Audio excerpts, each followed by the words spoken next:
Most people believe building wealth is simple. You save money, you invest it, and slowly, it grows. Year after year, little by little, until one day you're rich. At least, that's the story we've all been told. But real wealth doesn't grow like a straight line. It grows in phases, long periods where it feels like nothing is happening, followed by moments where everything suddenly speeds up. And there is one specific number where that acceleration begins. Not $1 million, not $500,000, but $250,000. And when your portfolio crosses this number, something changes. Not your strategy, not your investments. The math itself changes. And if you don't understand what happens at this point, you might quit investing right before things start getting easy. Or worse, you might destroy years of progress just when the engine finally starts running on its own.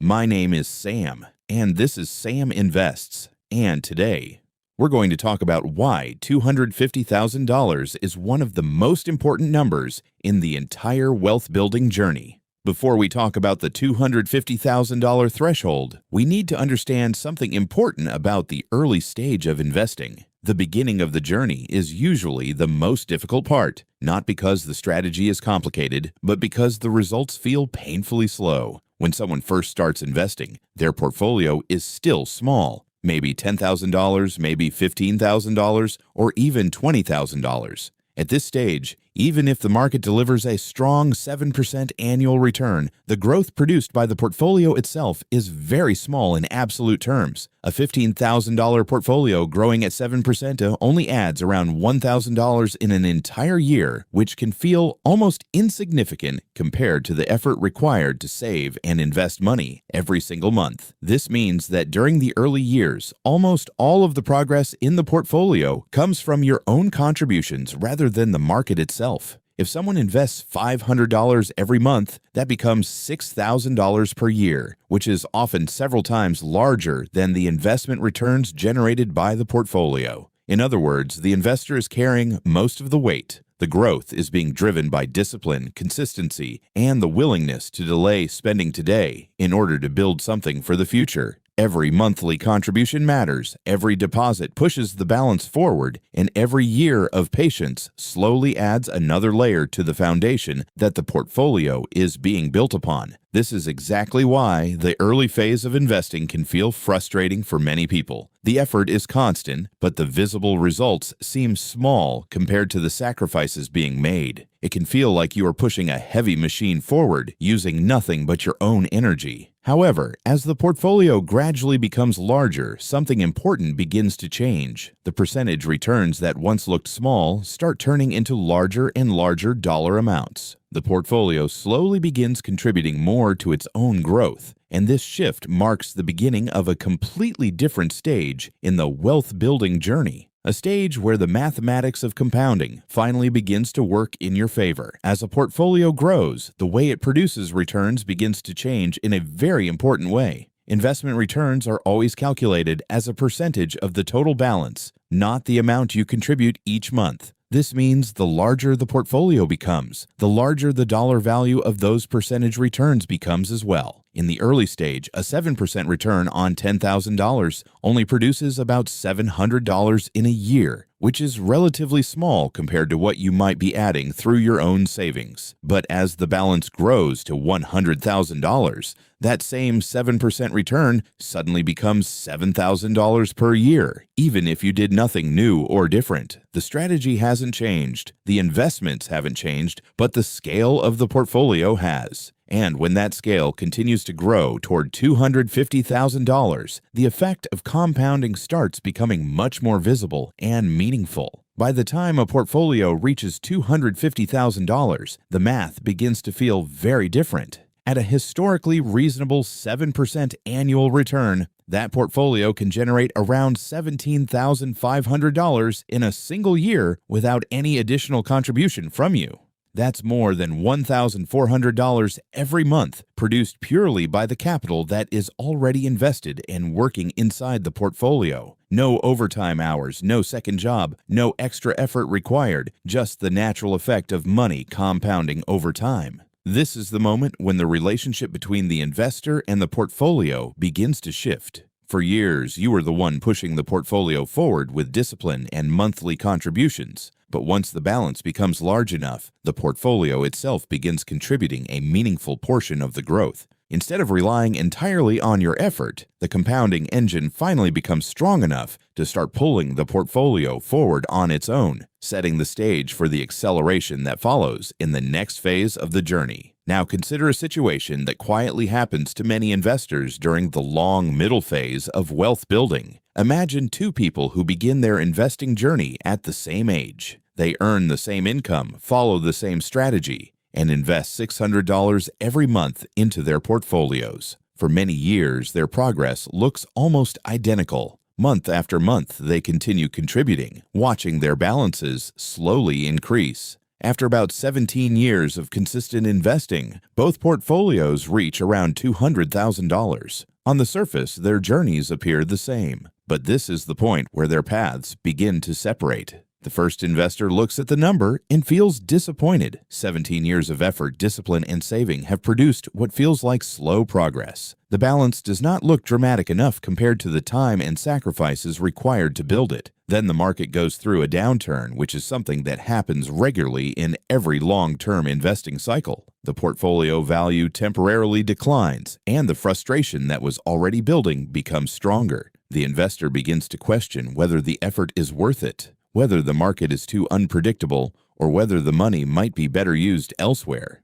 As a result, they reduce their contributions or pause their investing altogether. Unfortunately, this decision often happens at the worst possible moment, right before the portfolio is about to reach the size where compounding begins to accelerate its growth. What feels like a rational reaction to slow progress ends up interrupting the very momentum that was about to make the journey easier. The second investor faces the exact same circumstances but interprets the situation differently. Instead of seeing the $200,000 milestone as a disappointing result, they understand that they are approaching one of the most important thresholds in the entire investing journey. When the market falls, they continue investing without interruption, recognizing that consistency during this stage is more important than ever. Over the next couple of years, the continued contributions and market recovery pushed the portfolio past $250,000. And from that moment forward, the difference between the two investors becomes increasingly dramatic. The gap does not grow because one investor suddenly became more skilled or earned more income, but simply because one person remained patient long enough for the mathematics of compounding to finally take control of the portfolio's growth. Reaching $250,000 in investments feels like a major milestone, and in many ways, it truly is. After years of disciplined saving, consistent investing, and resisting the temptation to spend money elsewhere, seeing that number in your portfolio can feel like proof that the hard work has finally paid off.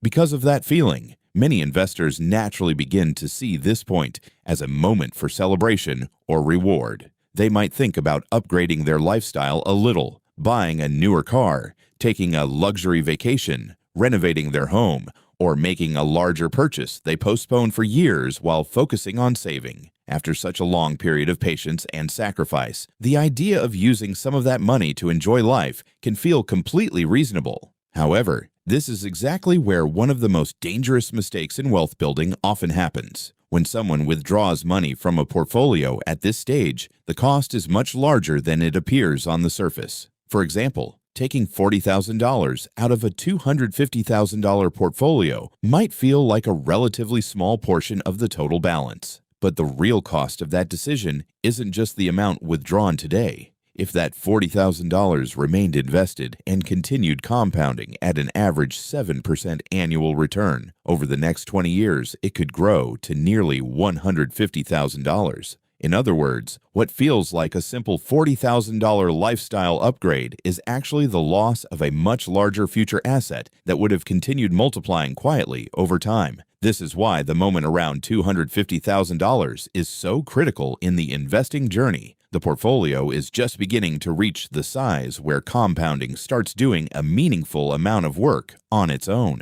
Interrupting that process can slow the entire growth trajectory for many years. The purchase itself may only last a short period of time. The car eventually depreciates, the vacation ends, and the excitement of the upgrade fades. But the compounding that was removed from the portfolio never returns. Wealth building at this stage is less about finding new investments or taking bigger risks, and more about protecting the base that has already been built so that the momentum of compounding can continue working without interruption. If an investor protects this milestone and simply continues the same disciplined approach, the growth of the portfolio begins to look very different over time. Imagine a portfolio that has reached $250,000, with the investor continuing to contribute $600 every month and earning a long-term average return of around 7% per year. At this stage, the combination of regular contributions and compounding returns begins to accelerate the growth in a noticeable way.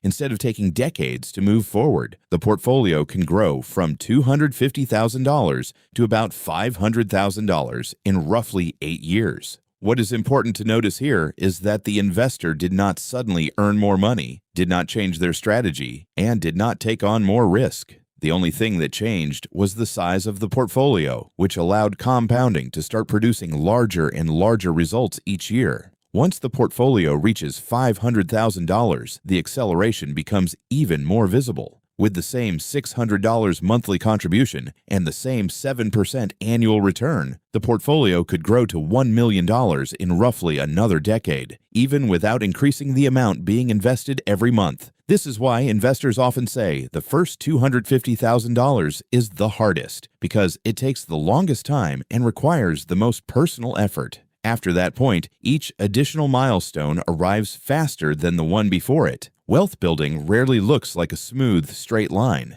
Instead, it follows a curve that starts slowly and gradually becomes steeper over time. The investor is not necessarily working harder than before, but the power of compounding finally has enough capital to work with, allowing the portfolio itself to become the main driver of future growth. After understanding how this threshold works, the most important step is to look honestly at your own situation and determine where you stand today. Instead of thinking about investing in vague terms, calculate the exact value of your current portfolio and treat it as a clear reference point in your financial journey. Knowing this number helps you understand how far you are from the stage where compounding begins to accelerate your progress. At the same time, protecting your contribution rate becomes essential because the consistency of your investments is what builds the base that compounding will eventually work on. Life will inevitably present challenges, unexpected expenses, periods of market decline, or even moments when motivation fades.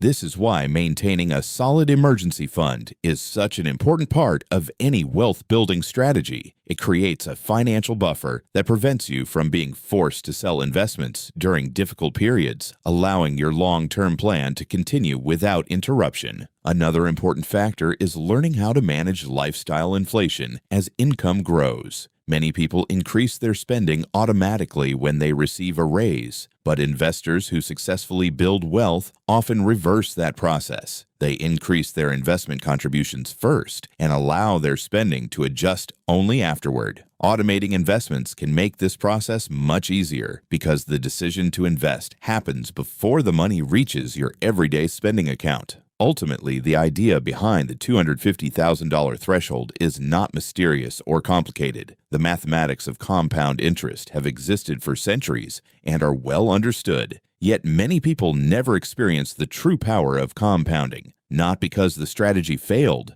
but because they stopped investing just before the acceleration begins. That is why this number should be remembered not as a final destination, but as a turning point in the journey. The moment when a portfolio begins to generate meaningful momentum on its own. Protect that moment, remain patient enough to reach it, and once you do, allow time to do the work that effort alone never could. If you found value in this discussion, consider subscribing to Sam Invests for more insights on investing, wealth building, and financial psychology. And I'll see you in the next video.